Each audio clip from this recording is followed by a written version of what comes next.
नमस्कार, आप देख रहे हैं रज्जी लाइव और मैं पीयूष। आज हम लोग बात करेंगे बांग्लादेश की। बांग्लादेश की बात करना इसलिए भी ज़रूरी है कि जो हालात बांग्लादेश में बने हैं वो हालात भारत में न बने, इंडिया में न बने। इसके लिए सरकार क्या कदम उठा सकती है, इसके लिए एक सर्वदलीय बैठक भी अभी हुई है और उसमें सभी दल के नेता को बुलाया गया है। अब सवाल ये उठता है कि इस बात को हम लोग सबसे पहले समझने की कोशिश करें कि जो अभी बांग्लादेश के हालात हैं आखिर वो हुए क्यों। मोटा मोटी देखिए 3-4 पॉइंट है जिसको हम लोग को समझना पड़ेगा और उसी चीज़ को आधार बनाकर वहाँ की स्थिति और परिस्थिति खराब हुई है। सबसे पहले जो है वो करप्शन। जब करप्शन बढ़ने लगता है किसी भी देश में, और वो करप्शन आप ये कहेंगे कि करप्शन एक मिडिल क्लास का फैमिली या नीचे तबके के लोग करप्शन कर रहे, करप्शन होता है सरकारी तंत्र में, और सरकारी तंत्र में अधिकारियों में ज़्यादा करप्शन बढ़ता है। जब घूस लेकर कोई भी छोटा से छोटा काम करने के लिए ब्लॉक से लेवल से लेकर तहसील में अगर आपको करप्शन बढ़ता चला जाता है तो एक असंतोष पैदा होता है आम जनमानस में। इस असंतोष का फायदा देश के लोग तो उठाते ही हैं, और वैसे भी लोग उठाते हैं जो विदेशों में रहते हैं या और अदर कंट्री जो कि जिनके रिलेशन आपसे, आपके देश से अच्छे नहीं हैं। वो असंतोष लोगों को फंडिंग करती है, मोटिवेट करती है, इस तरीके से सोशल मीडिया पे कंटेंट बनाती है ताकि आप प्रोवोक हो सको। पहली बात ये। तो अगर एक लेवल से ऊपर करप्शन जा रहा है तो हर देश को चाहिए कि उसके ऊपर आप ज़्यादा से ज़्यादा कंट्रोल कर सके। करप्शन 100% ख़त्म आप नहीं कर सकते हैं, लेकिन उसका एक लेवल है, उससे ऊपर नहीं जाना चाहिए। अब दूसरा जो मेन रीज़न रहा है वो रिजर्वेशन का पैटर्न रहा है। बांग्लादेश को देखेंगे तो आपको एक अलग तरीके की चीज़ पता चलेगी। जो ये पूरा प्रोटेस्ट की जो शुरुआत हुई थी वो एंटी रिजर्वेशन प्रोटेस्ट हुआ था। मतलब उन्हें रिजर्वेशन का दायरा अब नहीं बढ़ाना है, इसके लिए प्रोटेस्ट शुरू हुआ था। बाद में प्रोटेस्ट बहुत ज़्यादा हिंसक हो गया हर तरीके से, लेकिन अगर शुरुआती दौर में हम लोग देखने की कोशिश करें तो इसको ऐसे समझते हैं कि आखिर रिजर्वेशन पैटर्न क्या था बांग्लादेश में। तो अगर मोटा मोटी तरीके से देखें तो 30% रिजर्वेशन जो था बांग्लादेश में उन लोगों के लिए था जो स्वतंत्रता सेनानी थे। स्वतंत्रता सेनानी कहने का मतलब हुआ कि जो पाकिस्तान से लड़े थे बांग्लादेश को आज़ादी दिलाने में। अब वो उनके लिए तो रिजर्वेशन था ही, उनके बच्चों के लिए भी रिजर्वेशन हो गया। और बाद में ये संख्या, ये चीज़ें तब थोड़ा तूल पकड़ गई जब ये ग्रैंड पेरेंट्स यानी पोता पोती नाती पोतों के लिए भी हो गई। लोगों में असंतोष इसीलिए भी हो गया है कि लोग जो टैलेंटेड थे, जो अच्छा पढ़ सकते थे, जो जो जो जिनके अंदर नॉलेज अच्छा था, वो लोग भी पिछड़ रहे थे। और वो लोग चलो बांग्लादेश को बनाने में उन्होंने बहुत अच्छा रोल अदा किया, उनके बेटे तक ये चीज़ें चली, उनके ग्रैंड सन तक मतलब चल के अब कुछ तो रियायत दो, अब उसको 30% से 15% करो, 20% करो, कुछ तो धीरे धीरे रियायत दो आम पब्लिक को भी, आम जनमानस को भी, ताकि उनके बच्चे भी अगर अच्छा कर रहे हों तो उनको भी मौका मिले। उसके बाद कुछ वुमेन के लिए रिजर्वेशन, शेख हसीना जब से आई थी तो उन्होंने वुमेन के लिए भी रिजर्वेशन का प्रावधान रखा, और कुछ ऐसे और भी लोगों के लिए था। कुल मिलाकर 50 से 60%, 50% के आसपास रिजर्वेशन था। इसके लिए जो असंतोष हुआ, असंतोष ज़्यादातर उनके लिए हुआ जो फ्रीडम फाइटर के नाती पोते थे, उनके लिए जो रिजर्वेशन।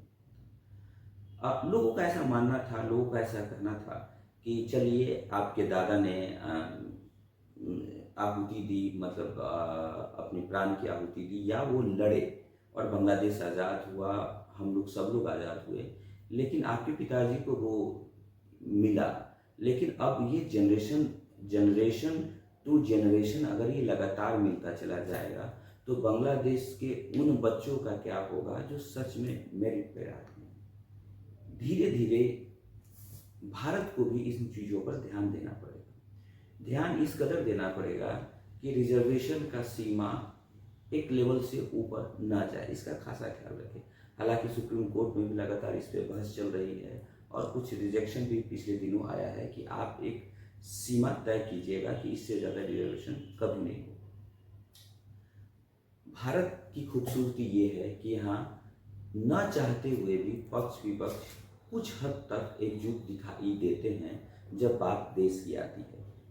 बहुत लोग हो सकता है मेरे बात से सहमत नहीं हो, लेकिन ये देश 70 साल 80 साल से यूं ही नहीं चल रहा है। इस देश का एक टेम्परामेंट है, वो चाहे देश के पक्ष के लोग माफ़ कीजिएगा, मतलब सत्ता के पक्ष के लोग हों या विपक्ष के लोग हों, वो जब बात देश की आती है तो लगभग दोनों लोग जो है वो एक तरफ बैठे होते हैं। अब तीसरी जो मेन बात होती है कि डोमिनेंस ऑफ मिलिट्री। देखिए, आपको याद होगा कि जब शेख साहब का बड़ा रोल रहा था बांग्लादेश को, मुजीबुर रहमान साहब का बांग्लादेश को आज़ाद कराने में पाकिस्तान से, लेकिन उनके 4-5 साल कुछ सालों के अंदर ही मिलिट्री राज वहाँ आ गया था। अब एक बात आप समझिए कि एक ऐसा देश जहाँ पे कि मुजीबुर रहमान साहब एक हीरो थे, एक नेशनल आइकन थे, मतलब अगर हम लोग कहते हैं कि हमारे देश को आज़ाद किसने कराया तो हम गांधी जी, भगत सिंह, चंद्रशेखर आज़ाद का नाम लेते हैं। अगर भगत सिंह देश के प्रधानमंत्री होते, आप फर्ज कीजिए इस तरीके की बात, अगर वो देश के प्रधानमंत्री बने होते और उन 5 सालों में अगर सत्ता परिवर्तन हो जाता आर्मी के द्वारा, ये बोलकर कि ये लोग सही काम नहीं कर रहे हैं और जनता मान भी जाती, कितना कितना आश्चर्यजनक चीज़ ये होता।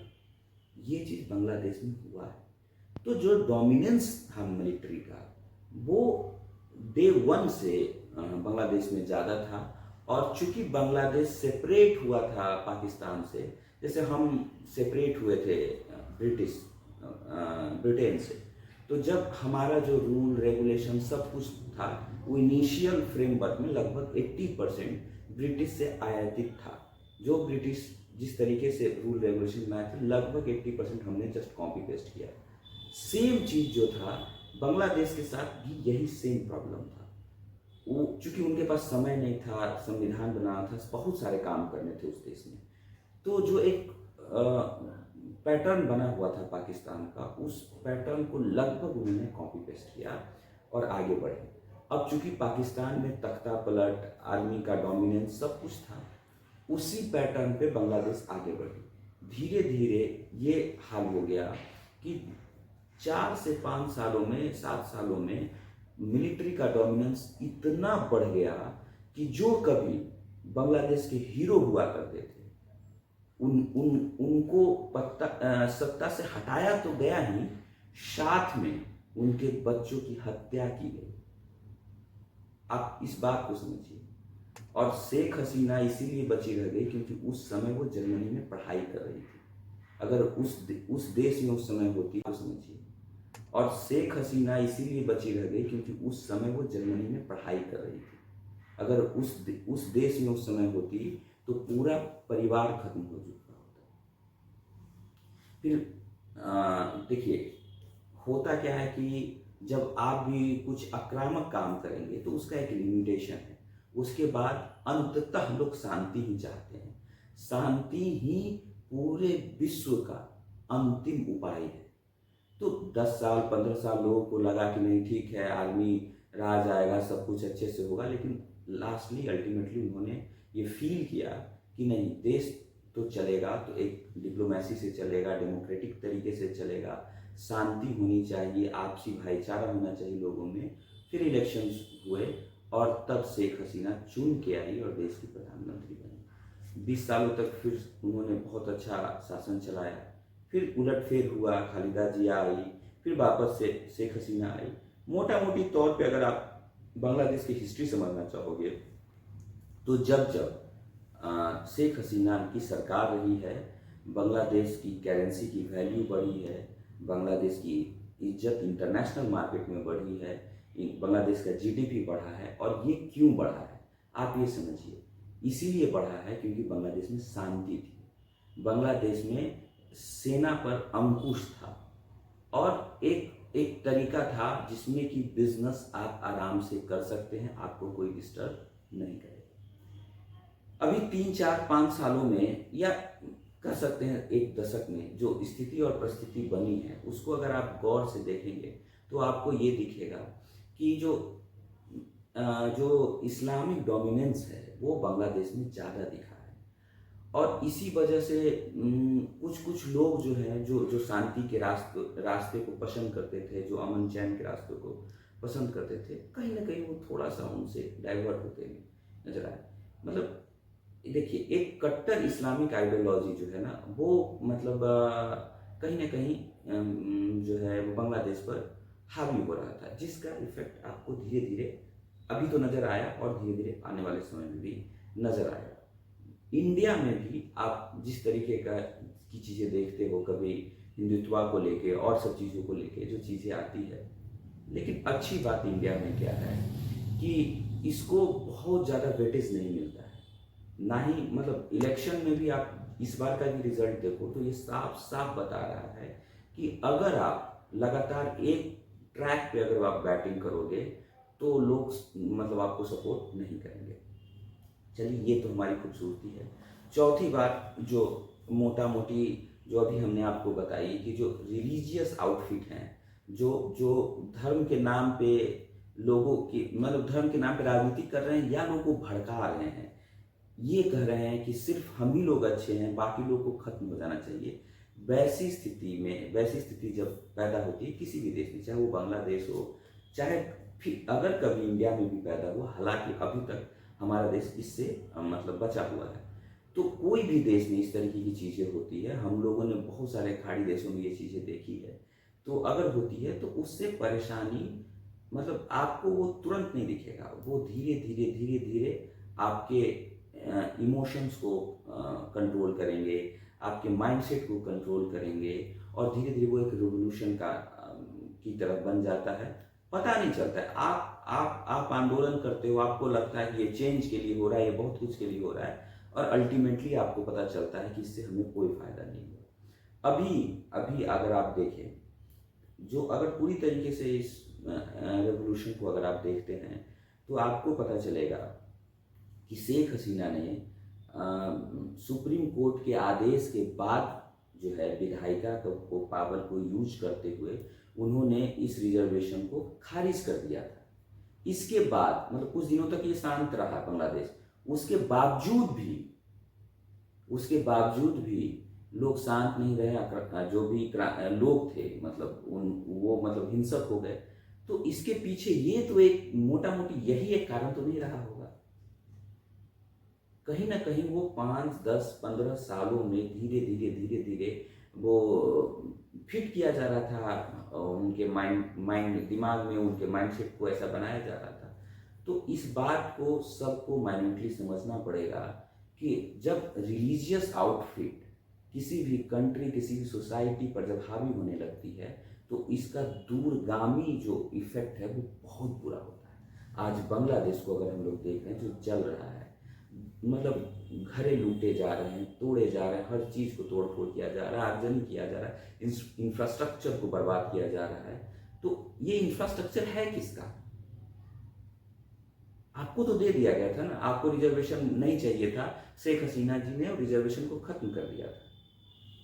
लेकिन आप ये समझिए कि वो आपसे ये करवाना ही नहीं चाह रहे थे, वो आपसे बांग्लादेश को डैमेज कराना चाह रहे थे, बांग्लादेश के अस्तित्व को खत्म करना चाह रहे थे। बांग्लादेश चूंकि पाकिस्तान से बहुत आगे निकल रहा था हर तरीके से, जीडीपी में भी, पर कैपिटा इनकम में भी, वो चाहते थे कि आप बर्बाद हो जाए, और वो जो चाहते थे लगभग कहीं ना कहीं वो इस पर सफल भी हुए। और मैं ये बता देता हूँ, आज जो भी क्रांति हुई होगी, जो इसका नाम आप दे दें, लेकिन 5 से 10 सालों के अंदर में फिर बांग्लादेश के लोग उग जाएंगे और वापस से वो एक डेमोक्रेसी का राज चाहेंगे, डिप्लोमेटिक तरीके से सारी चीज़ें डील करना चाहेंगे। तो ये एक सीख है हमारे लिए भी कि इन 4 पॉइंट में हमारे देश भी और हमारा देश और हमारे लोग बहुत अच्छे हैं इस मामले में। तभी तो ये 70 सालों से व्यवस्था बनी हुई है और लगातार हम लोग आगे बढ़ रहे हैं।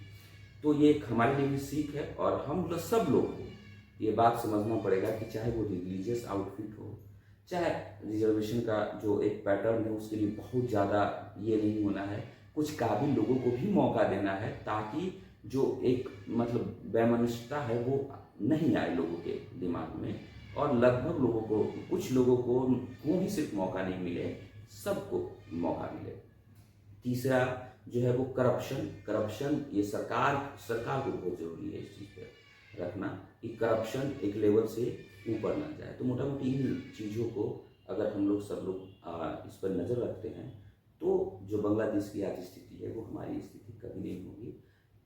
आपको ये बातें कैसी लगी कमेंट सेक्शन में आप हमें बता सकते हैं, मैं आपके हर कमेंट का जवाब जरूर दूंगा। हमारे साथ बने रहने के लिए बहुत बहुत धन्यवाद।